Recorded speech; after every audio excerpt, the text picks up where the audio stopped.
Hello everyone, Christina here with One Creative Direction. You're probably wondering, why are we looking at just a white blank screen? Let me tell you, we're going to talk about how you can get really good pictures of your jewelry, your coasters, your paintings, etc. I know a lot of people struggle with trying to get good pictures, good photos. I have avoided taking pictures of my wet results and posting them on my social media for the simple fact that, it may or may not dry good. So I always wait until my items are dry. I try to wait until the item is actually top coated.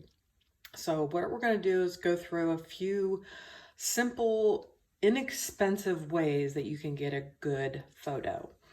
So right now what you're looking at is a trifold. It's all just cardboard. You have to forgive my messy kitchen. It's just cardboard, and it is, let me see if I can get this in here. It's called a Flipside 36 by 48. I don't know if they have any other sizes, but I got this at Hobby Lobby for $2.99. So you can buy a cheaper one at the Dollar Tree. I think it's like $1.25, but honestly, I like this one. It's taller. So the first thing we're going to talk about is lighting.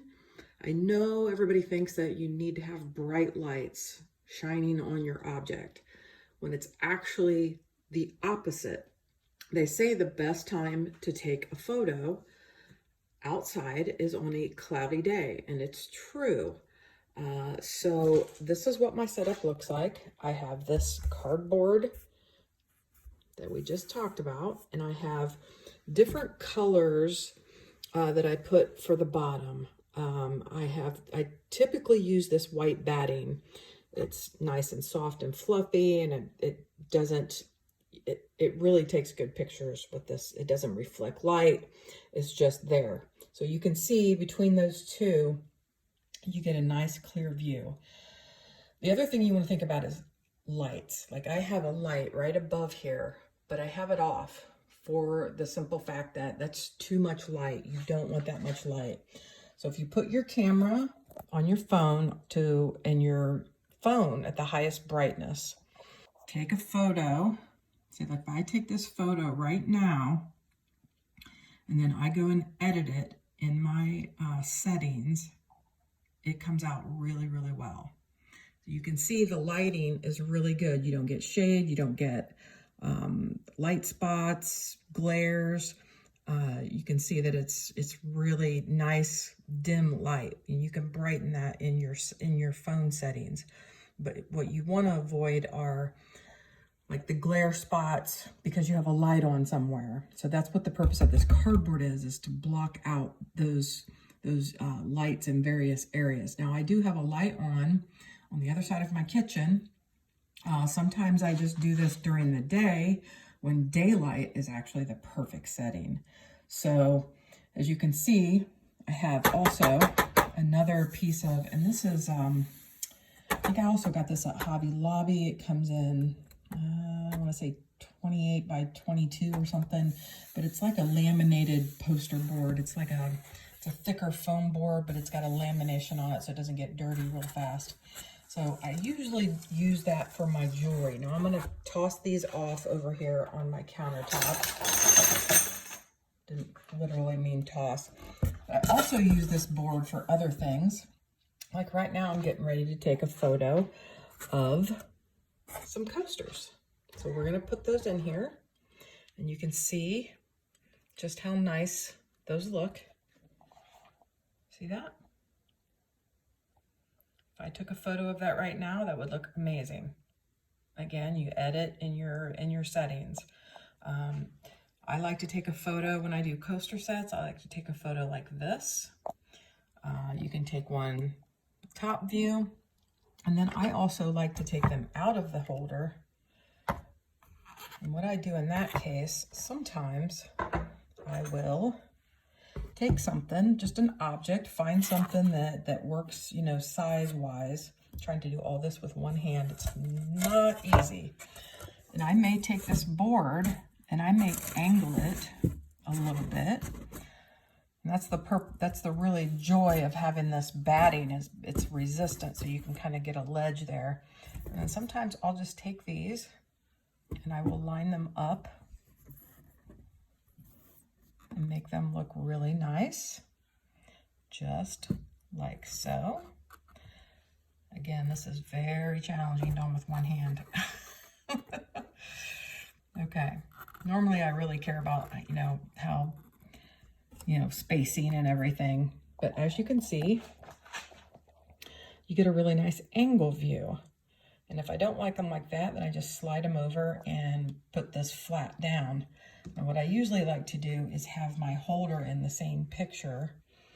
So sometimes I may like put them around the holder and just kind of mess with it. Depends on the kind of coaster set. So as you can see, this one has 4 pieces. Some of my round ones have 5. But yeah, you can get any kind of angle you want. And again, you edit, you know, as needed.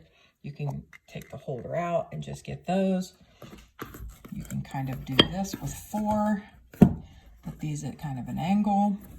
You can put these up here. I have the cork backing on these. That's why they're sticking to it.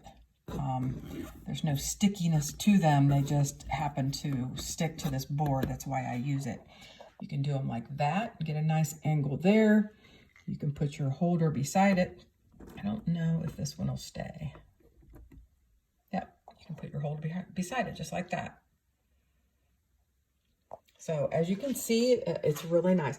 The only thing that's challenging is when I do large paintings. Now, what I usually do if I'm doing something heavy, I usually like set my paintings up against this back here. And I have something on the other side that's heavy and that's pushing against it. I have weights, I have other things that keeps it from toppling over. Right? So also I like to lean it against my light fixture at the top, but either one works depending on the size. Now, like I said, this is only, I think, wide. I think it's 30.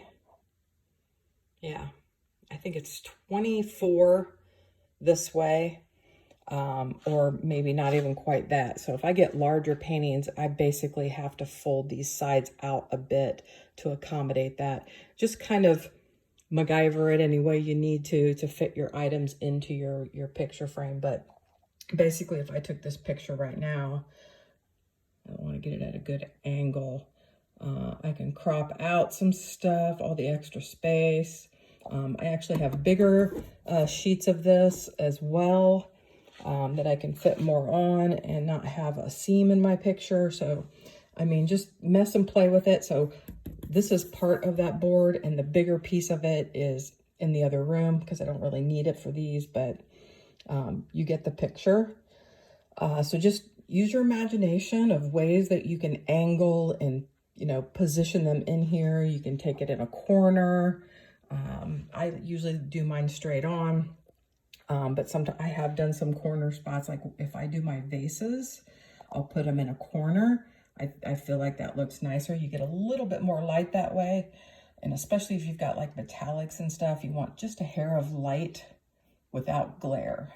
So hopefully those tips help. Again, it's super inexpensive. You don't need any special light boxes and all these fancy things that I know a lot of people go out and purchase. I mean, like I said, this was $3.99. I think each one of these sheets, I think I have one white and one black. They were $1.99 a piece. And I just had this material.